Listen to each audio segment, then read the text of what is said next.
How is COVID-19 spread, and what is the typical incubation period? Well, the COVID virus is a respiratory virus. So it is spread, if I'm infected, when I exhale to someone else who's in my close proximity, usually within 3 to 6 feet in an enclosed area for a prolonged period of time. Prolonged is not so long, it's only about 15 minutes.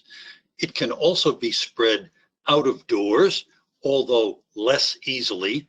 And there's now some data to suggest that you don't always have to be quite as close to somebody as 6 feet. Certainly if you're indoors, that this virus can travel to some more distant reaches of a room, for example, and infect people who are at some greater distance than 6 feet. But most of the transmission, the vast majority occurs close in when you're indoors with other people. And that's why large groups are such an important place for transmission, because this virus, which can be without symptoms, so you can bring the virus to whatever the group meeting is and be contagious and not even know it. And in terms of the incubation period, how long do we need to be worried? I think we need to be worried for about 10 days now. Now, some people can still harbor the virus and become sick a bit longer than that, but the vast majority of people become ill between 7 and 10 days after their exposure to the virus. The virus gets into our body, takes hold, begins to multiply, and this takes a little bit of time before there's enough virus over a sufficient part of our lungs and the back of our nose and throat to make us sick. Is it possible to get reinfected once you've recovered from COVID-19? And is there a time frame where reinfection is not possible? Reinfection hasn't been studied systematically yet, although investigations are underway. After all, this is a new virus. We don't have all the answers yet. There have been some people, a relative handful, who have been studied really carefully and have had documented second infections. And some of them have occurred surprisingly early after recovery, within 3 to 4 to 5 months. But that number at the moment is very small. We're not exactly sure how frequent reinfection is. We don't think it's common. Now, that said, we also are unsure about how long the protection lasts, the immunity lasts after you recover. After measles virus, once you've got measles, you won't get it ever again throughout your entire life. That's protection. Will that happen with COVID? We think it's unlikely. How long will the protection last? Stay tuned. So how can individuals best protect themselves? And are there any known side effects from wearing a mask for an extended period of time? So if we have a respiratory infection that gets transmitted through close personal contact, if I exhale and then you inhale the virus, obviously anything we can do to interrupt the virus from getting from me to you is important. That's why we wear a mask, for 2 reasons. The first is to prevent me giving it to you, should I happen to be infected, but also to prevent you from giving it to me. So the mask works in both ways. Then we also recommend social distancing. If the virus usually travels from one person to another within 3 to 6 feet, well, then stay 6 feet or more apart. And of course, stay away from large groups, because the more people that gather, the more likely it is that one or more of them will bring a virus to the party, unbeknownst, without symptoms, and they can spread it that way. So those are the key things. We also emphasize good hand hygiene, because you could pick up the virus on your fingertips, touch your nose or mouth, thereby inoculating yourself. Those are the main things. And then recently, of course, we've had the vaccine. And when it becomes your turn to get vaccinated, I hope you roll up your sleeve, get in the line, and get that shot. Are you aware of any side effects from wearing masks for extended periods of time?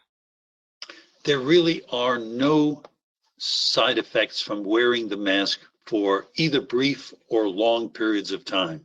Now, is it always comfortable? No. Can it get warm inside the mask? Yes. All of that's true, but there are no serious health effects. There are a very few people who have such chronic lung disease.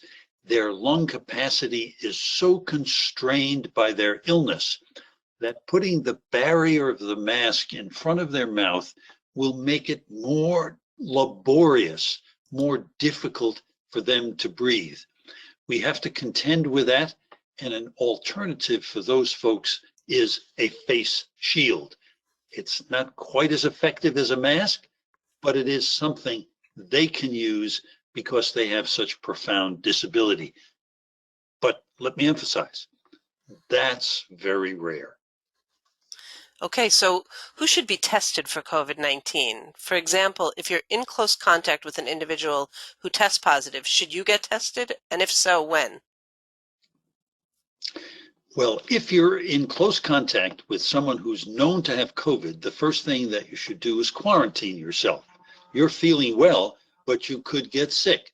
So you put yourself away from other people so that should you then become positive, you won't transmit the infection to your neighbors, co-workers, and the like. So quarantining is important.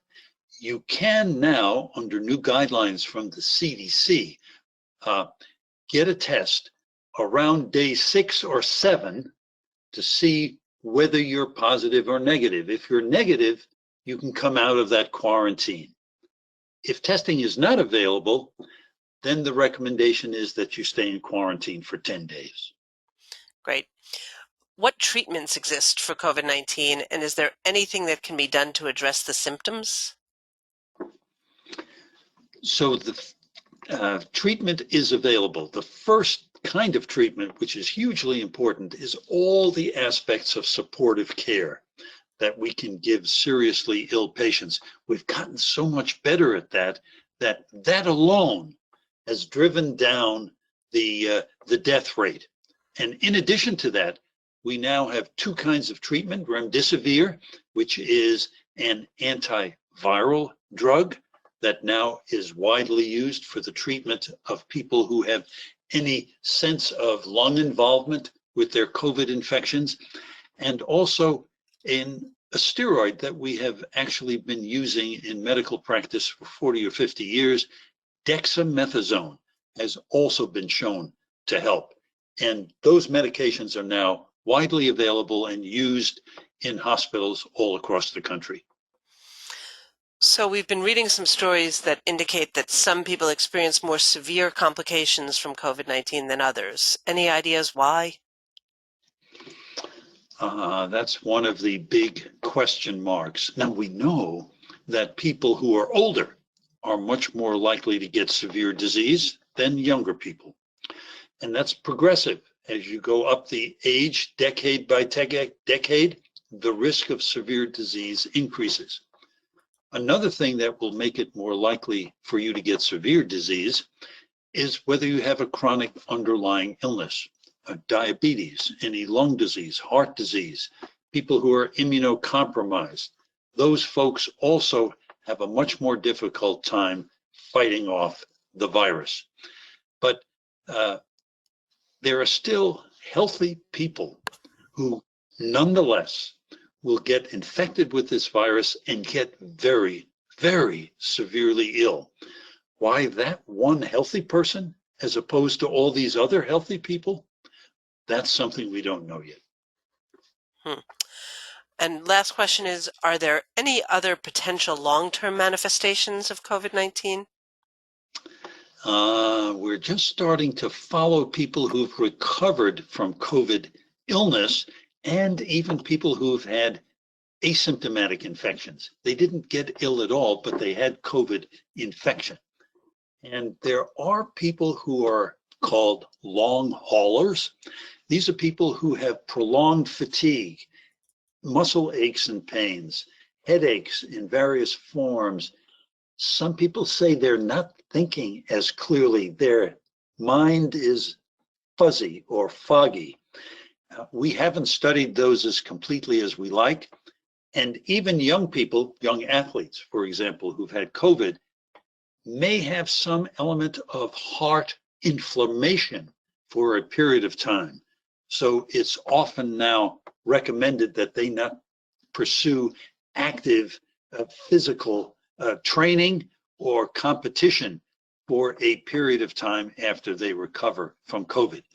So yes, there are long-term effects, and they're only being delineated as we go along and have the opportunity to study more people over longer periods of time.